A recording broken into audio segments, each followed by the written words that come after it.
Alright guys, welcome to Crispy Licks. Just messing around here this morning. I don't got my chops up quite so much yet, but it's early. So what I want to do is get out here today is something for beginners that want to develop your right hand, because you want to start doing this as soon as you can too, because a lot of us, we get obsessed with the stuff like that I just played, or some run, and we think it's all left hand kind of stuff, and a lot of it is you need to develop that, but it causes a lot of guys to usually slack off on the right hand. And then when it comes to time to try to do some cascading pentatonics, or like Zach Wild, Joe Bonamassa stuff, it makes it a lot harder, because you may have learned a bad habit where you play with the pick between these two fingers or something, or I did that personally. I had to correct that.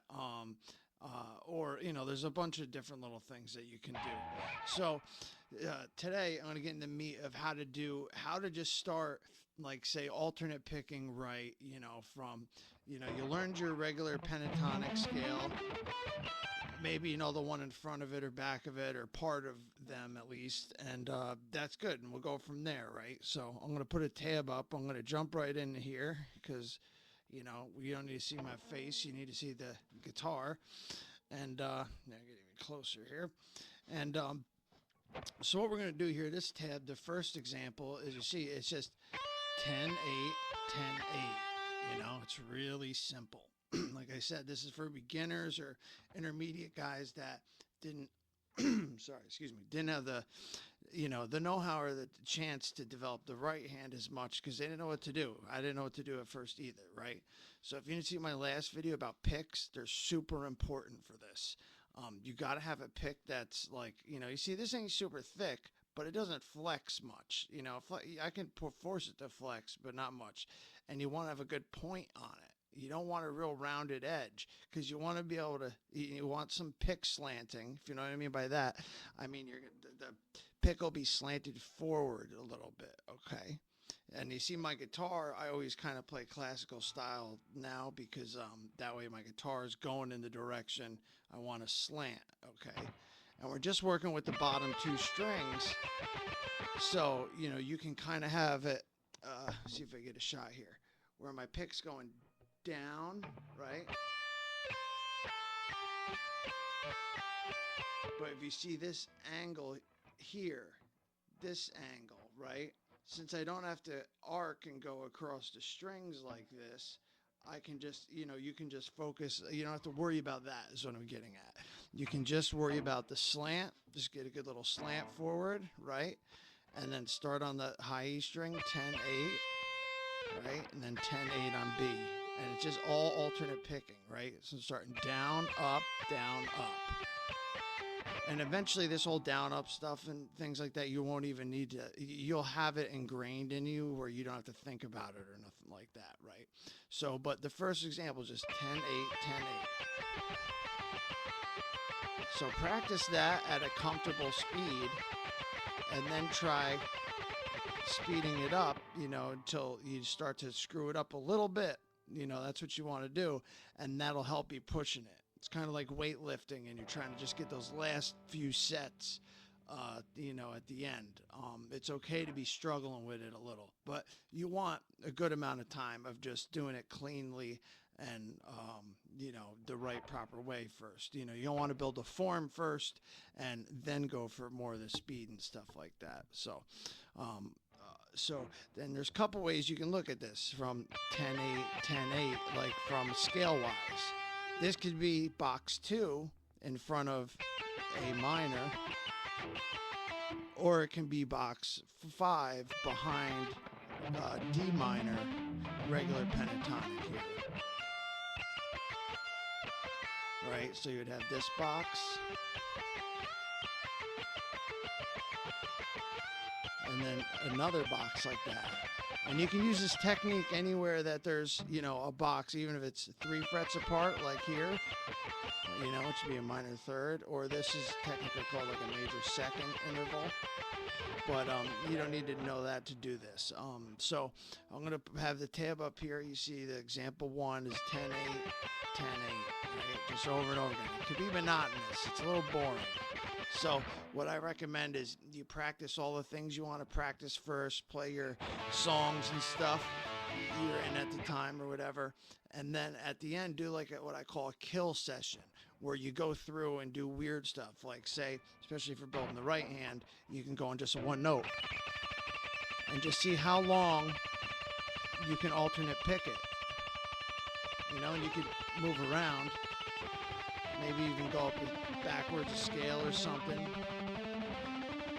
but just hold on to it and just do it till you're gassed out, and then do things like this, like I'm putting on the screen, right, with the,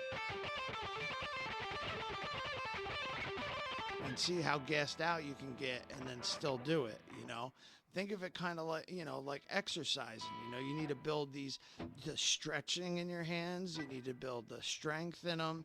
And then over time, you'll have that, like with enough theory, you'll have that fretboard freedom that everybody tries to put videos up about, telling you that you're going to get it in 10 minutes. But that's a lie. There's a lot of bad stuff on YouTube. But I'm sure you already know that. So we got that, right? That's the first one. And then the second one is like that I was just doing, where you're doing down, up, down, up, down, up, down, up, down, up, down, up, down, up, down, up. And then on the high E string, you're going to hit twice down, up, down, up. So it'd be like,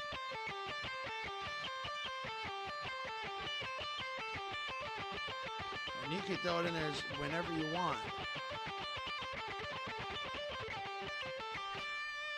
So you can do it, a bunch of times of just regular 10/8, and then throw that in there,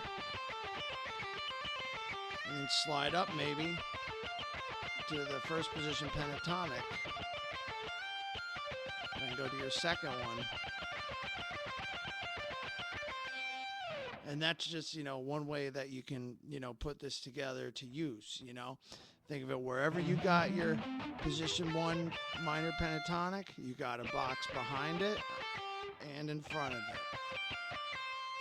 So you can use them in both places. It's only going to start changing if you keep going back to the G string and so on, and the lower strings, the box pattern will change, because you'll know if you just look at a Google pentatonic boxes 1 through 5, and you'll see what I mean. And it's good to practice all of them. You want to know all these things, so that way you can get these kind of licks in every box,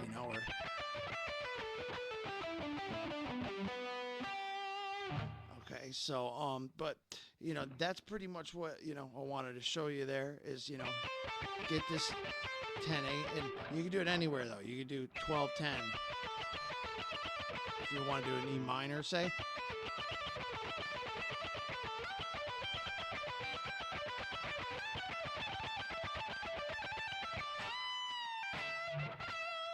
All right. So, yeah, that's just, more of a beginner gateway kind of lick that will, you use it as a, an instrument like a tool to better your right hand technique, right? And there's a couple things you can do to do that, from doing this kind of lick to, like I said, people get, it's really simple. Just hold one note and gas out your right hand.